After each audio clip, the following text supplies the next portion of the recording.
Customer Journey, studi perilaku, pola pengambilan keputusan, dan dampaknya bagi suatu brand. Siapa konsumen modern? Konsumen modern adalah individu yang terkoneksi secara digital, terpapar puluhan atau ratusan iklan per hari, memiliki banyak pilihan merek, sangat dipengaruhi oleh opini sosial, namun mereka tidak memenuhi rasional mereka, seperti membeli karena emosional, membenarkan dengan logika. Pada dasarnya mereka itu membeli karena viral. Contohnya, orang membeli HP iPhone bukan karena kamera terbaik, tetapi karena identitas sosial dan prestige. Seperti halnya yang terjadi saat ini, kebanyakan orang membeli HP iPhone itu untuk gengsi. Seperti itu. Perubahan perilaku konsumen. Konsumen zaman dahulu loyal ke merek, mengandalkan iklan di TV, membeli karena kebutuhan. Dan konsumen pada zaman sekarang itu kebanyakan mudah berpindah-pindah merek. Contoh seperti ada barang yang viral terbaru, mereka akhirnya mencoba yang baru. Seperti itu terus-menerus. Percaya review dan influencer. Dan yang ketiga, membeli karena FOMO dan citra diri. Kembali lagi, seperti banyak orang zaman sekarang itu membeli karena gengsi. Contohnya, banyak orang berpindah dari merek skincare lama mereka ke brand baru seperti Something atau Skintific karena viral di TikTok, atau mungkin karena dibawakan oleh influencer idola mereka, bukan karena rekomendasi dokter. Karakter konsumen modern. Konsumen modern memiliki 4 ciri utama.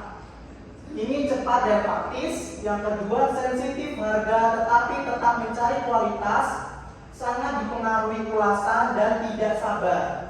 Ini karakter konsumen yang sering kita temui, bahkan diri kita sendiri juga seperti itu ya teman-teman.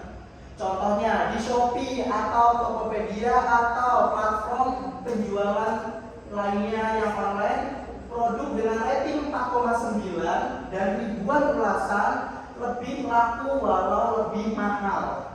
Padahal kita ketahui bahwa zaman sekarang itu rating itu bisa dibeli seperti itu ya, dengan robot. Maka dari itu kita sebagai konsumen jangan mudah tertipu. Apa itu customer journey? Customer journey adalah perjalanan konsumen dari mengenal produk, mempertimbangkan, membeli, lalu menggunakan, dan menjadi loyal atau meninggalkan. Konsumen bisa bolak-balik karena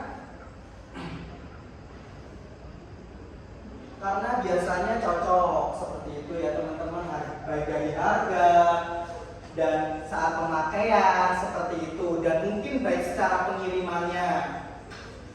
Tahap 1, awareness. Konsumen pertama kali sadar akan produk, sumber utamanya biasanya dari media sosial, karena pada dasarnya manusia zaman sekarang itu tidak bisa luput dari media sosial. Pertama seperti TikTok, Instagram, iklan, dan influencer. Contohnya, brand Skintific dikenal luas karena review dari TikTok atau mungkin penggunaan para influencer yang sekarang sedang tenar ya. Sebelum orang-orang benar-benar mencari produknya. Intinya review-review itu sangat benar-benar berpengaruh ya teman-teman. Yang kedua, tahap 2, consideration. Konsumen mulai membandingkan harga, review, testimoni, alternatif merek.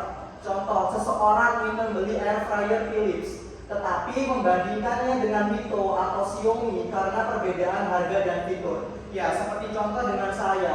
Mungkin ketika air fryer Philips itu harganya lebih mahal, tetapi fiturnya sama dengan Mito ataupun Xiaomi dengan harga lebih miring, maka saya akan membeli yang harga yang lebih miring tetapi fiturnya sama. Tahap ketiga, purchase. Keputusan sering dipicu oleh pertama diskon, gratis ongkir, flash sale, dan kata-kata seperti hanya tersisa 3 atau mungkin hari ini diskon besok tidak, seperti itu. Contoh kasusnya fenomena Harbolnas tanggal 11/11, 12/12 atau sebagai lainnya, atau promo gajian seperti itu. Dan flash sale Shopee membuat orang membeli barang yang sebenarnya tidak direncanakan. Tahap keempat, experience. Setelah membeli, konsumen menilai kualitas produk, pengemasan, lalu layanan customer service atau layanan dari adminnya, layanan dari penjualnya. Jika pengalaman buruk, maka mereka tidak komplain ke toko, tetapi ke media sosial seperti mereviewnya langsung ya.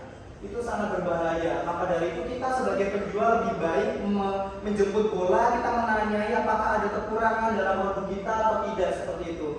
Contoh, banyak brand yang dihancurkan reputasinya karena viral unboxing buruk di TikTok. Tetapi kan kita tidak harus percaya 100% karena pada dasarnya dalam video review itu bisa dipotong atau mungkin bisa diedit atau sekarang bisa menggunakan AI. Tahap kelima ada loyalty atau excite. Jika puas maka mereka akan repeat order, dan yang kedua merekomendasikan ke orang lain. Jika kecewa mereka akan berpindah merek, dan paling berbahaya yaitu menulis review negatif.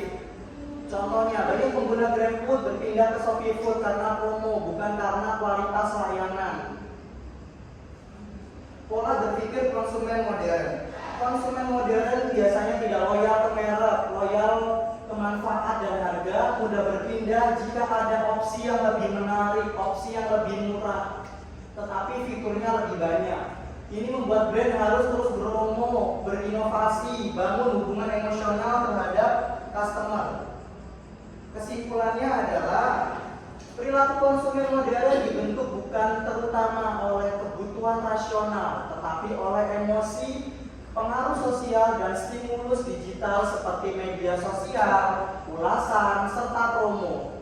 Customer journey juga tidak lagi berjalan lurus dari mengenal hingga membeli, melainkan bersifat dinamis dan sering dipicu oleh FOMO dan daya tarik sesaat. Karena itu, keberhasilan sebuah merek tidak hanya ditentukan oleh kualitas dan harga, tetapi oleh kemampuan di membangun pengalaman serta membangun pengalaman citra dan kehadiran yang relevan di ruang digital. Baik, sekian pemaparan materi dari saya. Diperkenalkan untuk bertanya.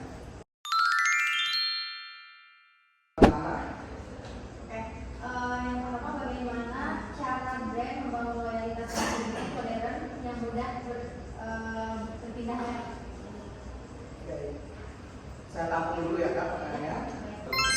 Ya, boleh. Seberapa besar sih pengaruh media sosial dibandingkan iklan konvensional? Oke. Pertanyaannya adalah pada tahap customer journey mana Brand paling sering gagal dari saya tahu. Oke, apakah strategis atau konvensional tapi itu jangka panjang? Oke, baik. Oke. Bagaimana brand memanfaatkan emosi dan fomo tanpa merusak kepercayaan? Baik. Oke, pertanyaan pertama tadi, bagaimana cara brand membangun loyalitas konsumen modern yang mudah berpindah merek? Oke. Brand perlu membangun emotional bonding dan pengalaman konsumen yang konsisten, bukan hanya mengandalkan harga. Program realitas pelayanan yang responsif, kualitas produk yang stabil, serta komunikasi yang relevan di media sosial dapat membuat konsumen merasa terhubung emosionalnya dengan brand. Pada dasarnya kita harus memberikan rasa percaya kepada customer agar customer itu kembali lagi membeli kepada kita. Seperti itu. Cukup Kak? Terima kasih. Baik. Untuk pertanyaan kedua, seberapa besar pengaruh media sosial dibandingkan iklan konvensional? Media sosial saat ini memiliki pengaruh yang lebih besar karena konsumen lebih percaya pada review, testimoni, dan influencer dibandingkan iklan satu arah. Media sosial memungkinkan interaksi dua arah dan menciptakan bukti social proof yang kuat dalam proses pengambilan keputusan. Pada dasarnya kita kebanyakan manusia zaman sekarang itu tidak luput dari media sosial. Maka dari itu penjual lebih harus memanfaatkan media sosialnya untuk melakukan sebuah pemasaran. Pertanyaan nomor ketiga, pada tahap customer journey mana brand yang paling sering gagal? Brand yang paling sering gagal adalah tahap experience, pengalaman setelah pembelian. kualitas produk yang tidak sesuai ekspektasi, pengirimannya lambat, atau pelayanan pelanggan yang buruk dapat langsung memicu review negatif di media sosial dan merusak reputasi brand. Terus selanjutnya pertanyaan nomor keempat ya. Apakah strategi diskon dan flash sale efektif untuk jangka panjang? Ya, strategi ini sangat efektif untuk jangka pendek dalam meningkatkan penjualan, namun kurang efektif untuk jangka panjang jika tidak diimbangi oleh nilai merek yang bagus. Konsumen bisa menjadi terbiasa membeli hanya saat diskon dan kehilangan loyalitas terhadap brand. Untuk pertanyaan yang kelima, pertanyaan terakhir. Bagaimana brand memanfaatkan emosi dan FOMO tanpa merusak kepercayaan? Brand harus tetap jujur dan konsisten dalam menyampaikan pesan pemasaran. FOMO sebaiknya digunakan secara wajar, didukung oleh kualitas produk yang nyata.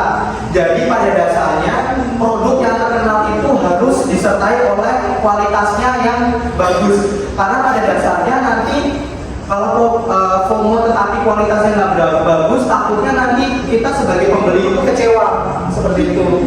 Alhasil apa? Para pembeli sudah tidak percaya